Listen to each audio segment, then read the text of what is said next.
It's the Deets. In association with What's Good Calgary, starring your host, Duddy Does It. Featuring boxer Steve the Dragon Claggett. What were we just talking about? Montreal and Calgary with the hockey. Yep. Montreal has a huge, following for boxing, and they've had huge fights there, and they've had world championship fights. So it's just it's in the culture over there. And then I don't know. I thought they were gonna want to come out west, but then when I saw the fights and they sold out in 3 days, and they put on a show that was bigger in magnitude than anything we've done here ever. Yeah. And I was like, I didn't know. I didn't know fighting was big there. Huge. Never heard huge, of that. Man. Yeah, I don't know. I think it's because they have the history. They've had big fights there. So it's and they have a whole bunch of boxing gyms and MMA gyms, and so it's just bigger scene. Is it the English and French speaking crowd, or just French, or Both. Yeah. It's just busy, man. It's just good. Do you speak any French? Un petit peu, Nice. a little bit. Yeah, I went to French school. I lost it all. If you don't use it, it's tough to keep it. So I'm lost out there often, because I go out there and everyone in my gym speaks French. Everyone from my promotional company speaks French. The place where my gym is at is a very predominantly French-speaking neighborhood, and I'm just flying by the seat of my pants out there. But it make it work. So we're rolling. So thanks for coming on. My guest, Steve Claggett, the Dragon. The Dragon, Steve Claggett. Oh, belle main droite de Claggett. Crochet de la main gauche, uppercut ici. Deux bons uppercuts. Oh! Et Steve Claggett qui réussit à faire réfléchir Madueno avec des contre-attaques précises.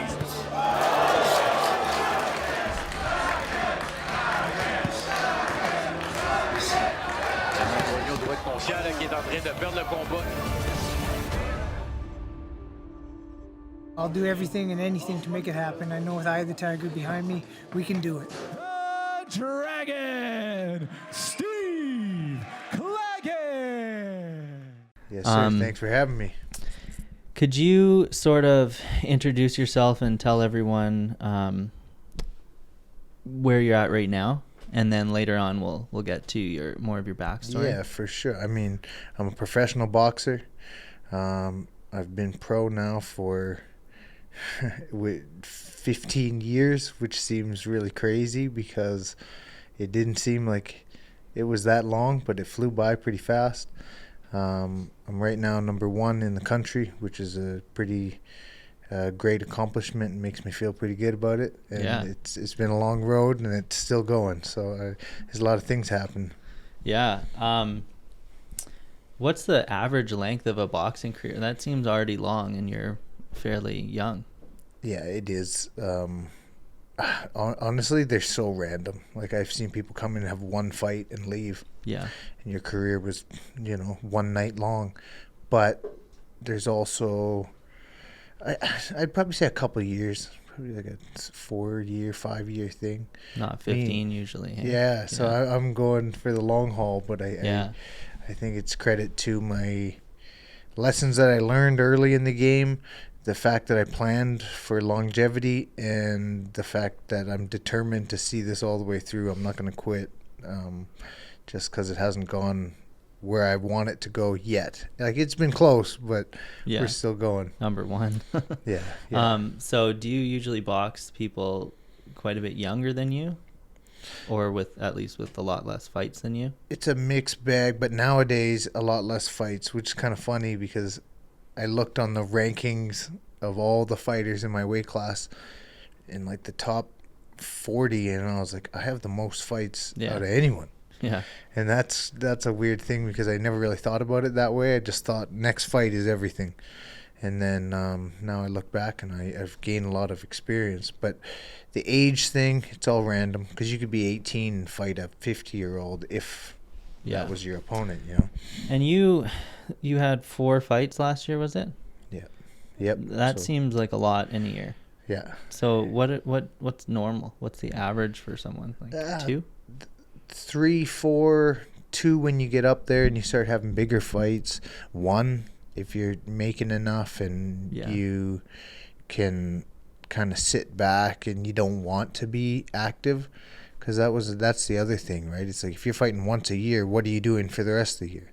Yeah. And if that kind of stuff is pulling you away from your craft or your training, or because it's easy to get undisciplined. It's easy to do, especially if you're up there making enough money to fight only one time a year. People are all going to be there's a lot of opportunity, but I think I like 2-3 fights a year. I think that's a good number right there. Yeah. Are you training in between, or do you have some downtime where you don't really? I'm kind of a workhorse, so I train regardless, and I always do. I noticed in watching your fights that your cardio seems crazy, and it's like people when they fight you must feel like they're drowning.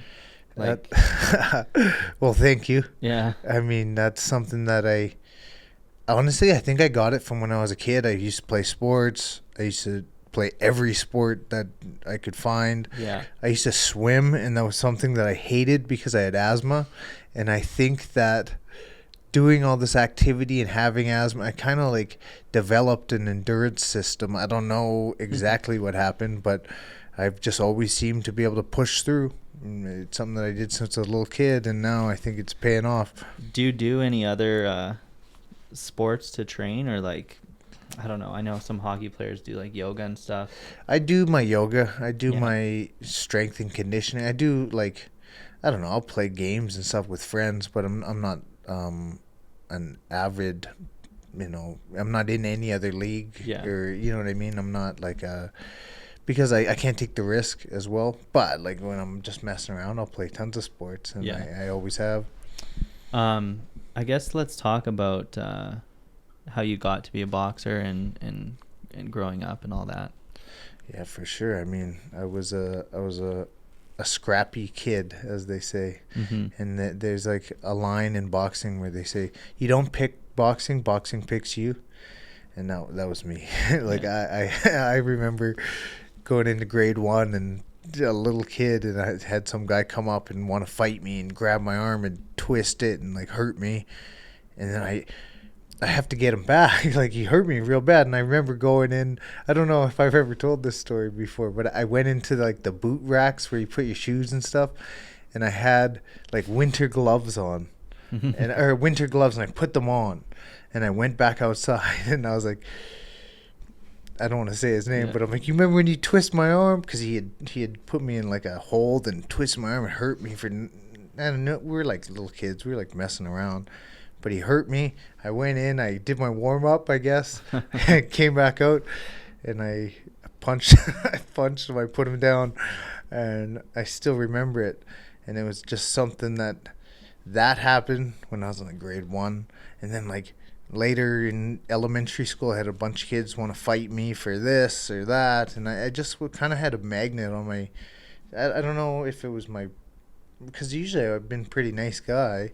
I don't know. It's just something about me. I just always found my way to the middle of the fight. Yeah. And turned out to be a fighter, you know? Are you from Calgary? Yeah. Oh, okay. And then what age did you get into boxing? Around that age, or? Yeah, so I played hockey when I was a little kid as well. Mm-hmm. And then I believe I was 11 years old. I got into a fight on the ice. And this kid kind of got the best of me. I stepped on my stick, and he kind of like, he hit me a bunch of times on top of the helmet. And then we get kicked out of the game. Obviously, you're not allowed to fight when you're a kid. And I remember I was so mad. I was like furiously mad. And then we went home, and my mom was kind of like, "You're really angry." Yeah, she could tell that I was kind of fuming, and it was almost like I was going to lash out in a way. So the next day I came back from school, and she had a little like brochure, I guess, and it was like boxing lessons.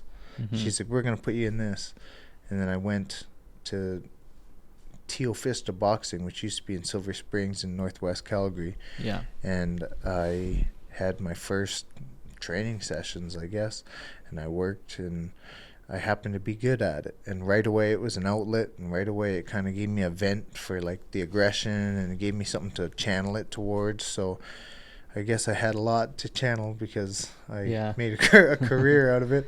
Did you do any other martial arts? No, I did no combat sports. Boxing was the only one that I touched when it came to like combat fighting and stuff. So that was the only one. Have you tried later on to do anything like that? I dabbled because I have friends in like MMA, and people teach you like wrestling or jiu-jitsu and stuff. So you kind of mess around in the gym, but I never signed up for anything. I never went fully, into any other martial art, because I had mine, so I stuck with it. So did that help in your personal life with getting in fights and stuff? It did. At first, when I was a kid, I was still getting into it because, I mean, it was almost like I had a magnet on my back, because people found out that I could fight, and because I don't know if it's because I've been kind of like a personal, but like I talk to a lot of people. I always, get around, and I'm at the party or whatever, but people always wanted to see, I heard you can fight. Let's test them. And then that kind of created a bit of a magnet as well. Other people probably wanted to get you into fights to see it happen. Yeah, very often, too often. I remember we've been to a couple of the same parties, and there's a lot of things like that where everyone's kind of egging it on. Exactly. And that's where, as I got older, I learned it's like you don't have to fight everyone. Even if they want to fight you don't have to fight them. And then that was something I learned as I got older, it got more mature. And then two things, I guess. One, when I turned professional, because now there's a legal issue if you fight with somebody, but also when I had invested enough time into boxing, I learned, and I kind of matured, I guess, where I don't need to fight that guy. If he wants to fight me, it doesn't do anything for me to fight. He doesn't train. He's not going to be a challenge like that. It's almost ego, where it's like, I don't need to fight somebody who's not a boxer. I need to test my skills against somebody who has skills. It's almost like downgrading yourself to go against an opponent who, no matter what he says, he doesn't have the experience that I have. So it's kind of, it's a tricky line there. And usually they're probably just drunk and swinging randomly. Exactly. And that's where it's like, if he's taking swings at me, though, there's a line, because I'm not just going to sit there. So, that's how we find our way. I know before you went pro, I was working in a nightclub and saw you get into a bit of a fight there. Probably around the time where you were thinking about going pro. Yeah. What made you want to make that jump? And also, what were you doing like for work? What would have been the alternative for you? Well, when I went professional, I guess when I'd made the decision to go professional, I was 18. So I was about to turn 19, and I was not in a good spot in my life, because on my own terms, I had left my house. I wasn't living with my parents. I was living with friends. That kind of was a slippery slope, and I got in trouble there. So I was like, I'm not going to, I can't go down that path, because I saw it going bad.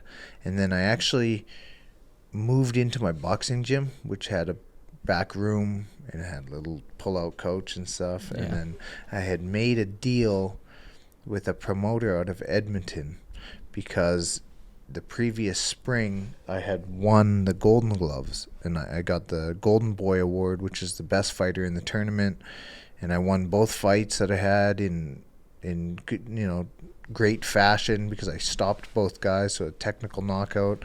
And then the promoter had come up to me, he's like, if you want to turn pro, I'll turn you pro. And I kind of sat on that offer for a little bit of the summer. But then when I was getting into a whole bunch of trouble, and I remember it was like stampede time, and people were just going crazy and partying, and I was in the middle of it. And then I kind of checked myself, and I was like, okay, this is going down a bad way. I don't want to get in trouble. I don't want to, get arrested. I don't want to fight people. I want to like put it all into something good. And then I actually took Milan up on his offer, and I was like, I'll go professional. I'll put everything into it. And during that time, I had lived in the back room in my boxing gym, and I just trained, and I was a full-time. Like, that was when I really committed to the game, because I would wake up, start training, go to sleep in the back room of the gym. Like, I'm all the way in. And I trained all of August, and then I had my fight September, I believe it was September 8th, 2008. And wow. It's a long time, Yeah. man. So it could even have been 2008. Yeah, it was right after I finished school. So that was the beginning of the rest of my life, as they say. Yeah. And how did that first one go? It was more of a mental battle than the fight was a physical battle. Like, I was more skilled than the guy. He had fights, and he was an MMA fighter, and he came over to the boxing world, and he was just going to have the fight, and he was a big guy. But I had the boxing experience, so I knew how to like jab and move and use my technical stuff. So I kind of busted him up, and then I remember in that third round, I hit him with like an overhand right that was like it was a fight-changing punch, and I did it. I knew that I had the technical skills to beat the guy once we started in the first round, and I kind of figured out, okay, I got this. I just got to be smart and box well, and that's where you take your emotion out of it, because this guy was huge. Like, if you looked at him, he looked really impressive, but once we started moving, I was superior in skill. So I just stuck to my, the stuff that I knew, stuck to the game plan, listened to my corner, listened to my coach, and then I ended up beating him decision. And it was one of the best feelings of my whole life, because I had really worked hard for that one. How long was it till you had your first big loss? I had my first big loss when I fought in the Philippines, and I think that was 5 years in. Something like that, yeah. So I was on a roll, but then it's like a crazy. There's so much that happened, but I took an offer from somebody that I knew in Vegas, and they had a connection in the Philippines, and it was a whirlwind. But I ended up traveling over to the other side of the world, essentially, and I didn't have any experience doing that, so I really screwed up. Did you go there like a week early to get used to it, or? I wish, because that would be the smart thing to do. But I'm on what's called the B side, so I fight the promoter's fighter, or the guy who he knows all the details, and then I fly out there 5 days before, which you get there, and then everyone's like, well, but it's a day ahead here, so now we have 4 days. And I was like, okay, so it happened really quick. And then I learned about, okay, things happen when you travel. You retain water, so you gain weight.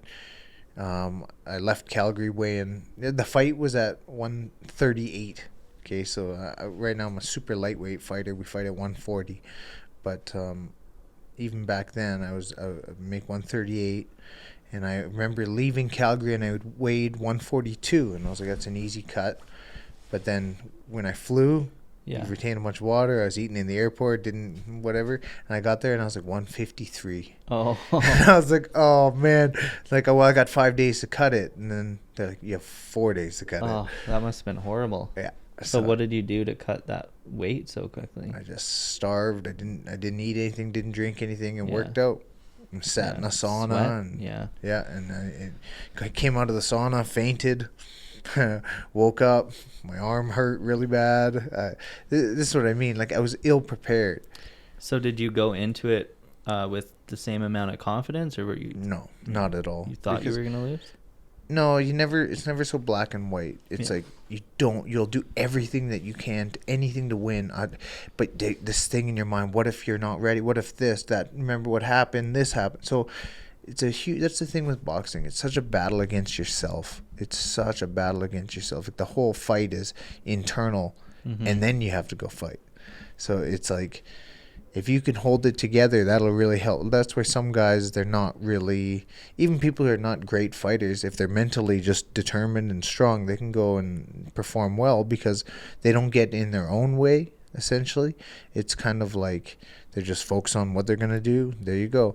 But when things happen, external factors arise, outside, people will come around and tell you things or say things or ask you stuff, or something will need to be done, and it totally throws you off your game. And that's where I learned, well, one of the times I learned, it's like it's an internal job. It's like if you can figure it out in here and in here, you're going to be able to perform to your best. But if you let that stuff happen, it can easily take you from your game. So what happened after that fight? Like mentally for you? Everything changed. So, that was one of the worst times of my whole life because I had been riding such a high. Everything was so great. I'm headed for something big, and I lost. And then I came back, and because there wasn't really a big boxing following in Calgary, and where I live, and I remember having friends who didn't pick up my phone calls, and I had a whole bunch of people who messaged me saying, like, I knew you weren't that good, and I had a whole bunch of friends who kind of, I guess, were just there. They weren't really friends because they weren't there when I came back, and I needed some help. And I had a girlfriend at the time who didn't answer my calls when I came back, and that ended that. And it's like, you realize what some people are just around when it's good, and I guess it was a good thing because you learn about who's really on your side. Yeah. What are you really doing it for? If everything went wrong, would you still be focused and determined to do this? Is it for you or is it for others? So it was like one of the biggest life learning experiences that I ever had, because it was heavy. It was really heavy. I know some of your friends now, you've, I guess, weeded them out, and now it's like your people for the rest of the way, right? Yeah. That's awesome. So dealing with that, did you want to quit, or did it drive you to train harder, basically? A little of both, probably. I didn't really, honestly, I didn't consider quitting because the job, like, it's not done. So It wasn't like, okay, I got to quit. Like, I was really injured in the fight. So I herniated a disc in the middle of the fight because I had dropped the guy. I skipped this part, but I was winning the fight handily. Like, I had put him down twice in the third round, and I went to go try and get the knockout, the finish, and I missed. I remember hearing my back like crack, and I something really, really bad happened because I no longer could bend my knees properly or stand. Like, I could feel that something had really gone wrong, and I herniated a disc, and it was right in the middle of the fight, and it happened like I felt it. And then when I came back to Calgary, I was like in a wheelchair, and then I'm like, I couldn't walk, I couldn't do anything, and then I was in crutches for a couple days and a week or something like that. And then I had a whole process of spinal decompression therapy where they have to pull you apart and reset it gives room in your spine. Like, it's really like a process. But anyways, so you had extra time off recovering too? Yeah, which is terrible in the spot that I was in, because to sit and think, you just sit and think about everything that went wrong, and you're forced to be with it. Yeah. So what did you do for your mental health to stay, positive and not go into a dark place?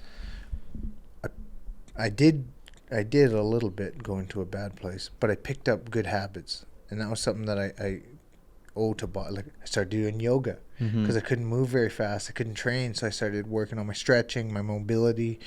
My breathing was really good. I started working on that one, and that's something that I still use now.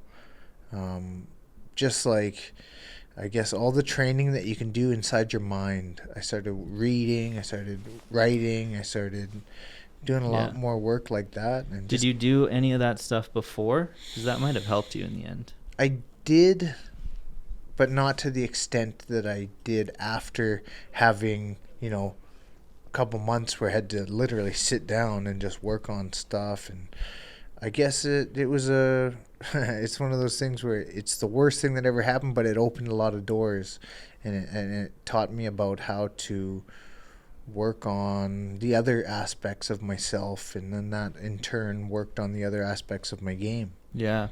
So how long was it till your next fight after that? I think I took 6 months because I had to start getting moving and walking stuff. But then once I started going, I started feeling good. And I was right back in the gym. And I remember starting really slow. And it took a lot of patience, which probably taught me some things too. But I think I fought 6 or 7 months later. And I had a fight in Calgary. And I won that fight. I won it by technical knockout. And it was a good fight, but it was just kind of to get back in there and show that I can still do it. Yeah. And then the fight right after that, I fought for the Canadian title. And I won it. Yeah. And it was a proud moment for me because I was like, it's not about how you fall, it's about how you get back up. And I felt like that was a huge speed bump in my career and in my life. But then I took it, and I was like, I had no other option. I'm a fighter. I'm not going to just start a new career path or anything. I'm going to get back in and do it. And now I'm happy that I did, because I bounced back higher than how I had fallen, you know? Yeah. So that was probably one of your highlights of your life, that win. Yeah, the Canadian title bounce back. Yeah. What are a couple others, like top 3? Okay. No order. You just do 3 that you. Okay, I had a fight in Ontario, California. So it's a city in California. I had been in Las Vegas for probably a couple months, probably 4 months, and I had borrowed a bunch of money from my parents, so I didn't want to borrow any more money, but I had to pay my way to get back to Canada because I had a life here as well. And then I was at the Mayweather gym in Las Vegas. That was the gym that I was at when I was staying down there in Vegas. And somebody had come up to me and they're like, I have a fight offer for somebody at your weight in California. It's next month. And I was like, I'm going to take that. I was thinking about it. I thought about it. And, I had the week to decide, and I took it. And it was against a guy who was really good. And he was a mean guy too. And it was like a big fight. And I just was I was backed into a corner kind of where I had to put everything in. And I trained so hard. I put my whole life into it. I was fully submerged because I was living down there. And I just trained. I put everything into it. I was so disciplined. I worked hard. I followed the schedule. I did a bunch of stuff that I wouldn't have done if I didn't have a coach, a trainer there telling me to do it. And I knew that the goal was like, if you do all this stuff, the goal's going to be worth it. And we drove to California. And I remember fighting a guy in his hometown, and everybody was his friends and fans. And it was one of those things where I'm what's called the B side, because he's part of the promotional company, so they know about the fight. They've been preparing for it for however long. And then for me, I just, I'm the opponent. They brought me in to fight. They want me to lose to their guy. That's kind of the business of boxing, unfortunately. But I went there determined, and in the first round, I go out and we're fighting, and this guy, he's like a knockout puncher, like he can punch. And then I stepped on his foot. We kind of had like a weird exchange, and I stepped on his foot and I fell and I hit the ropes, and I bounced off the ropes and he hit me, and I went down. It's the first time in my whole career I've ever been knocked down. And I stood up right away because it was like a kind of an impulse, like just I stood up, okay, but my legs started shaking because my equilibrium was thrown off, and that's a feeling I never had before. And actually, I've only probably had it that time in my whole career, and my legs were like totally all out of whack. So I put my feet really far apart, and I'm standing there, and the ref has to count to 8, and then he says, "Are you good?" I'm like, I am good. Like, I'm like so out of it. But I remember the ring was shaking, and it was because of the fans cheering Yeah. But and I was like, or is it my legs that aren't working? Like I didn't know. But he ended up coming running at me, and I just defend, and I survived the first round. And I got like 15 seconds left at the end of the round. I survive. He doesn't get me out of there. And then it goes to the next round, and in between the rounds, I'm sitting in my head, and I'm like, everything that I've been like fearing my whole life just happened. So it was a weird thing because that was what I was so scared of. I never wanted to get knocked down. But when it happened, I had this sense of calm that was like, that was everything I was scared of. Yeah. And now you faced it. Yeah. And I was like, you know what? And so with it came this strange feeling of not confidence, but just that was it. Like that, it wasn't as bad as I thought. Yeah. And then anyways, we go to the second round. And then in the second round, I had been working on this punch for this guy. It was specific to him because he's a left-hander, and I had got it from watching this fight previously where the left-hander gets knocked down. It's a long story, but I worked on this punch all camp. And then when he was coming, he was trying to finish me, like knock me out, and I threw it, and I hit him, and it landed clean. And then I remember the whole venue, there's probably like 2,000 people there, and then it's just, whew, everyone, like, yeah. Because I had knocked down there, and I looked, and I'm like, he is down. I did not, like, I run to the neutral corner, and then that's what you have to do when you knock somebody down. And then I had put him down, and it was silence in the whole place. Like, it was crazy. And then the ref counts to 8, and then 9. Okay, he's up. And then the ref's like, box, and I go and I try and get the finish, but the bell rang. And so it's the end of the round, and I couldn't get it. And then that was like, I remember feeling like, I had the chance there. But anyways, and then it went to the third round. Same thing. I go to the body, and it's like a tough fight and whatever. But I was investing to the body, so I started throwing a bunch of punches, like not low, but like down here. And then in the fourth round, I did what's called a change up. So I faked to go low, and I throw it up high. And then he had been reacting to these body shots, so now he's exposed himself, and I hit him up top. And then in that round, when I knocked him down again, and there was more time in the round left. So now the ref says box again, and I was just throwing wild, like I was just trying to win. And they ended up throwing in the towel. The ref says, you win. I turn, and I'm just, it was like the best feeling of my life because the fight was so difficult. The build up to the fight was so hard. But that feeling of like you did it, like that was the ultimate because I went through so much to get that win. Yeah, that sounds like a movie. It was it was one of my craziest fights, I'll tell you that much. Yeah. So that was when you were, how long were you in Vegas? On and off for like 6 years. Because I used to go down there, and then as a Canadian citizen, back then you could say 6 months of the year. But now it's 8 months, and I used to do something like where I would go, and I'd come back for 1 day, and then go back. Yeah. Like, it was just a lot of traveling, but I was there all the time, man. So was it different for opportunities being there compared to Canada? Definitely. Yeah. That was the reason that I went down there, because if you want to be about it, you get around it. And then when I was at the gym, there was always matchmakers and trainers and, managers and stuff, I guess. And that's how people would put together fight. That's how I got the fight in California. That's how I got my fight earlier in the Philippines. So just many doors, and there's just more people around it. So it's just more opportunity for sure. Do you not need that as much now that the doors are kind of open already? Now I'm in a good spot because I have Eye of the Tiger, my promotional company, and they, like, it's almost like they carry weight in the game. Like I always used to say, when I'm younger, I was like swimming in the ocean by myself. Yeah. And that's tough.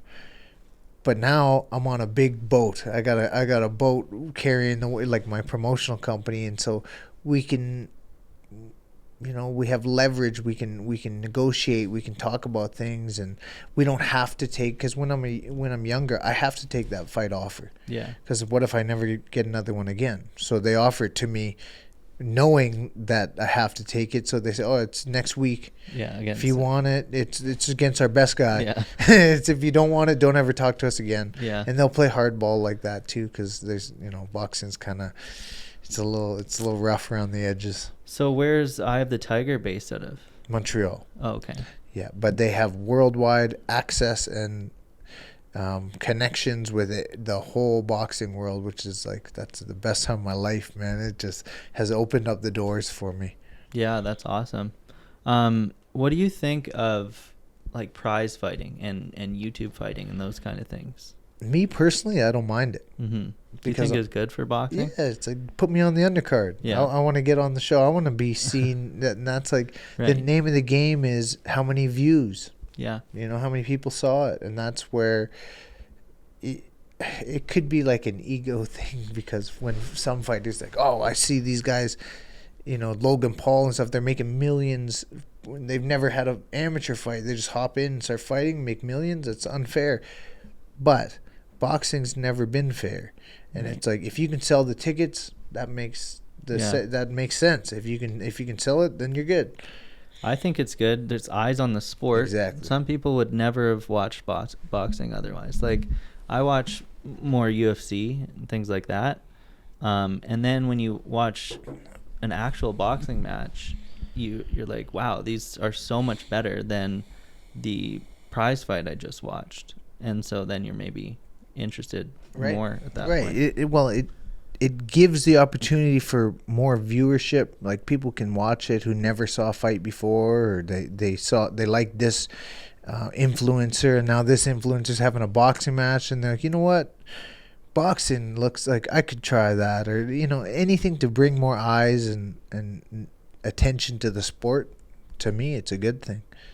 Do you think since they're not professional matches, they can kind of rig it?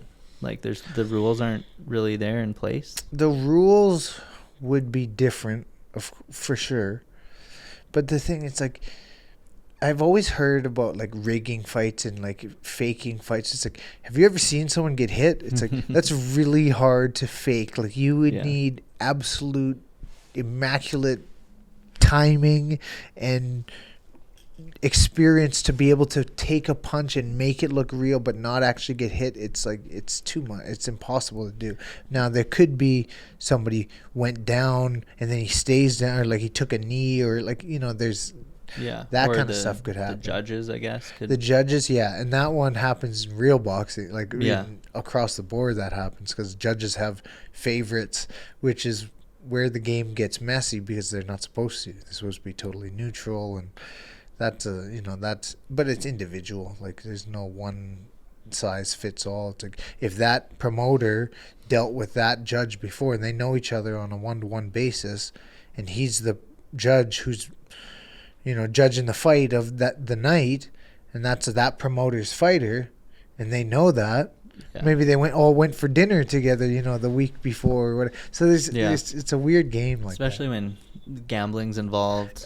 There's probably a lot of gray areas. For sure there is. Do you watch those YouTube or any of those fights? I watch them all. I watch if there's boxing on, I watch it. And I mean, usually with those fights now, they've been having pretty good guys on the undercard, and they have, to sort of balance the show out, they put like experienced fighters on the undercard, and then they have the main event who's an influencer, a YouTube guy, because that's what's selling the ticket. But then they fill the card with a bunch of pretty good fights, and that I see that like that's perfect, because then the people get the good fights, and the people who are just tuning in to watch their favorite have a fight, then they do too. So it works. What do you think of their boxing when you watch it? Like, some of them are not as bad as I think usually. Yeah, some are, I mean, if they put in the work and they try and they train, they will improve. And that's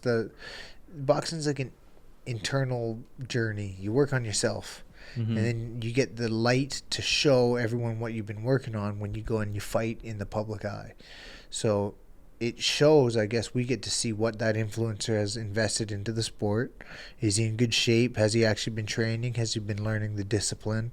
So it's interesting, but you could get this is not a knock, but you could get the same results watching an amateur fight because that guy's trained the same amount of time that influencer has, just that influencer has notoriety. Yeah.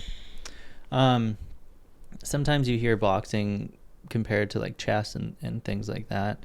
So when you do other things, do you apply some of that mental to like little games or things like that? Do you think you have kind of an edge because you stay sharp in those ways?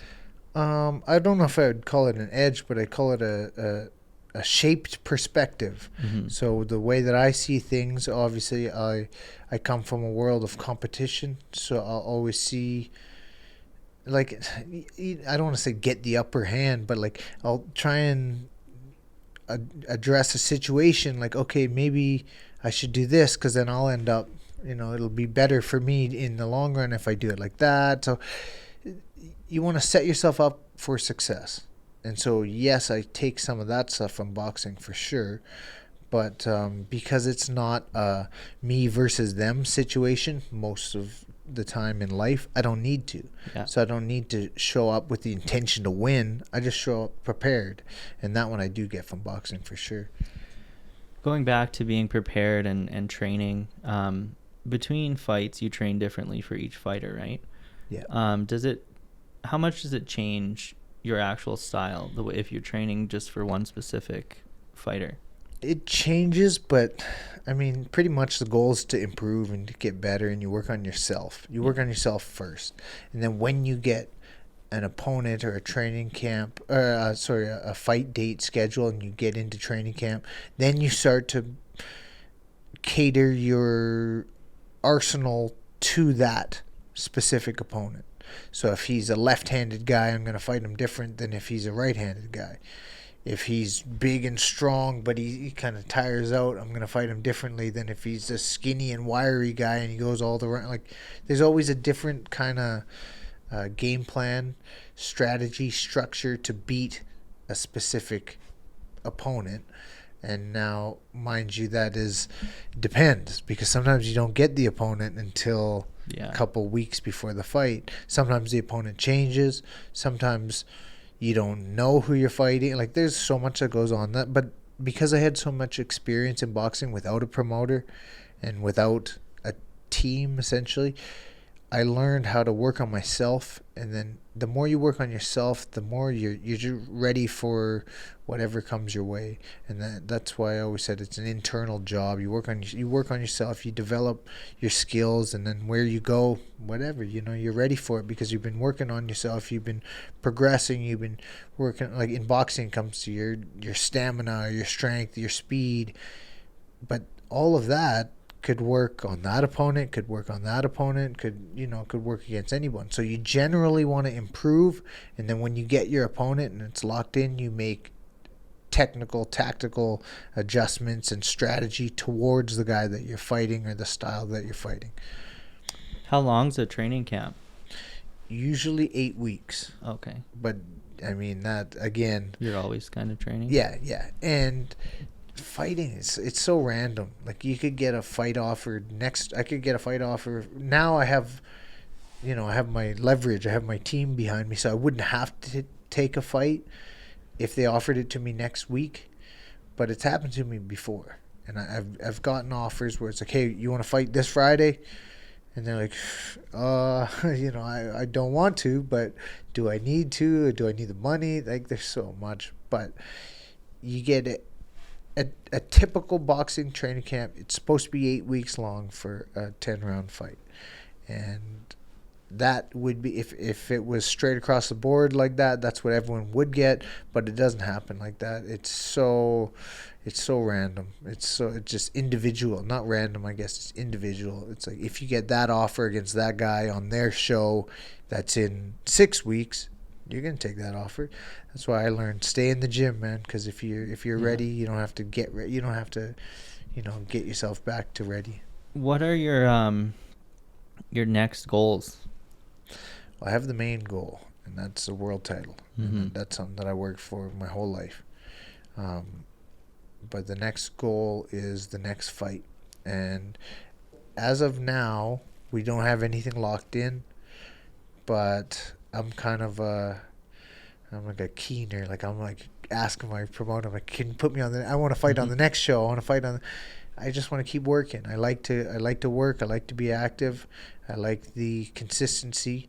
So I'm hoping for a big fight in the next couple months here, and I'm gonna ask for it, and I'm gonna bang on the walls of the boxing world until somebody gives it to me. What are the steps to get to the world title? Is it exposure, just fighting a lot, or is there certain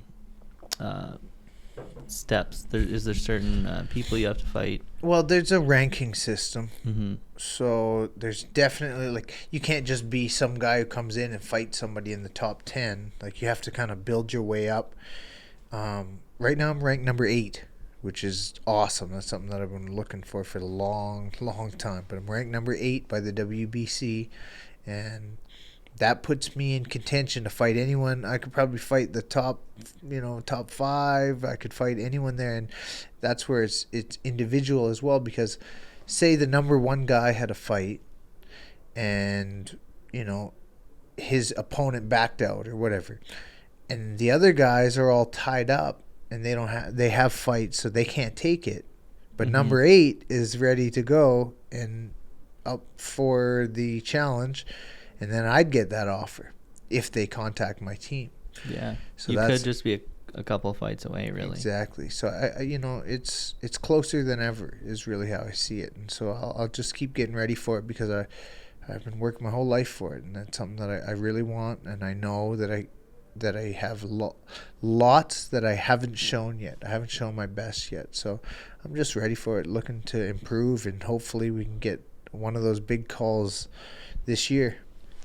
Who are a couple people you look up to maybe in boxing, and then in either other sports or just other people? Well, I mean, as far as boxing, boxers are tricky because there's a lot of flaws that come with it. But when it comes to the, I guess the professional side of it, I spent a lot of time in Las Vegas, right? And I was at the Mayweather gym, and I watched Floyd Mayweather for a long time. And you can say what you want about his antics and his way of living outside of the ring, but when it comes to his boxing craft and his time that he puts in the gym, that's somebody that I look up to. Floyd Mayweather is one of those guys. He works so hard and he trains so hard, and he stuck to the same kind of training, and he didn't let the fame and fortune change his routines and his schedule. So that was something I always appreciated. Even though this guy's like a multi-millionaire, and he shows up in the gym and he's training harder than the guys who, have a couple fights, who aren't anywhere near that bracket financially. Like, so it just shows like his hunger, and I think that was I always appreciated Floyd's work ethic towards the sport of boxing. And I mean, I spent a lot of time in LA, and I saw Manny Pacquiao as another guy that, I watched him, and he too has ups and downs outside of the ring, but his professional boxing life, he overcame so much. Like, this guy came from another side of the world where things are so difficult. Yeah. And he was able to take his craft and create a life, a legacy, and bring a country with him. So that's another guy that, two very classic boxing. And then what about outside of boxing? I mean, I take a little bit from so many people. I don't know who I would tag an official. Yeah. I don't know. I mean, my family, my dad is like somebody that showed me how to work hard towards the goal, and it's like sometimes you have to put away your current, like, right now it's hard work, but in the end it's going to be worth it. So sometimes you put away that comfort, that easy street, like, if you work hard towards the goal, it's not going to be easy, but when you get there, it's going to be great. So my dad taught me when I was a kid, like, how to work towards something bigger than what you can see. So right now it's like, it seems like, oh, this is, I don't want to do this training. I don't want to do this early morning stuff. I don't want to do this, the hardship, the hard stuff. But when you win the fight, or when you achieve the fitness goal, or you get to the weight that you want to, or you lift the weight, that whatever it is, it was totally worth the hardship, because it's a give up to go up. And that was something that I learned from my dad. Yeah, that's really good advice. Do you ever coach anyone? Yeah, I've trained a lot of people, and I've always been in the boxing gym. And even when I think I was 13 when I started teaching the little kids. But that's something that I appreciate. I love to pass back. Like, it's not about just learning, but you got to pay it forward. All that stuff you learn, give it to somebody else. Show them how to do it. Save them some hardship, because you can give them an insight to, Yeah. So what would be your main piece of advice to someone, maybe a younger person who wants to be a boxer and wants to go pro? Routines are huge. If you can set up good routines, they'll keep you on a good path. And by routines, I mean, in the morning I run. I eat this kind of healthy diet. I do my stretch. So this is all like physical stuff, but I do my stretching at night. Just good routines will keep you on track. And I think that goes further than boxing, because everybody's got to work on their health, and everybody has to work on themselves. But you can even have routines like, in the morning I want to kind of encourage myself, and I want to boost my mood, so I do like what they call a gratitude checklist. You just mentally, you think about the things you're grateful for, and it kind of puts you in a state that you feel a little bit better. Okay, now I'm going towards today with this feeling of, things are actually pretty good. I've done well. So a gratitude checklist, or whatever you want to call it. Just create these good routines that help structure your day for success. I think that's something that anyone can do, and you can do it. I don't know, you can do it. Everyone's got their own ways of doing it, but find the stuff that works for you, the stuff that makes you feel good, and fine-tune those. That's good advice. That's what I was looking for. That's beautiful. The champion mindset I want. It can apply to anyone, really. Exactly. Yeah. Exactly. And you can do it just to live your life, just to feel better day to day. You want to be able to guarantee a good mood, so I do these things in the morning because they put me in a good mood. I deal with these people because I like being around them. At night I wind down, and I plan for tomorrow because it sets up the next day. So I guess structures, routines, and rituals, I guess these all have helped me. What are we at for time? 50 minutes. That's pretty good. Nice. I liked that. Yeah, so I pretty much, when I wrap up, I just kind of, I'm done. I just take the headphones off, and I just say I'm done. But thanks for coming. Thanks for having me. It's been good, yeah. Appreciate it, guys. Yeah, so you probably weren't too nervous because you fight in front of big crowds, but and now you're on this podcast. Hey, you know what? That was another one. When I learned how many people are watching, how much goes on, like standing in the spotlight, it allowed me to see how calm I can really be when I'm not in the spotlight. It gave me like the balance, and I saw the two ends. So that was another good one that boxing taught me. Yeah. Do you still get nervous when you? Of course, but for the fight. Yeah. It's not for the crowd. It's not for the people watching or anything. I get nervous for the outcome of what I want to create, but I don't care who's watching or what's. And that was a good piece that I learned. It's like I'm not doing it for them. I'm doing it for me. But I want the outcome, so I'm nervous, but it's for me. Yeah. And then in the rest of your life, you feel so much more calm now. Yeah, definitely. So I owe that one to boxing. The hardships of boxing balanced me out there. Yeah. Calm, and you probably have energy from your incredible cardio. So, hey, health is wealth, man. Yeah. Okay, well, thanks for coming by. Thanks for having me.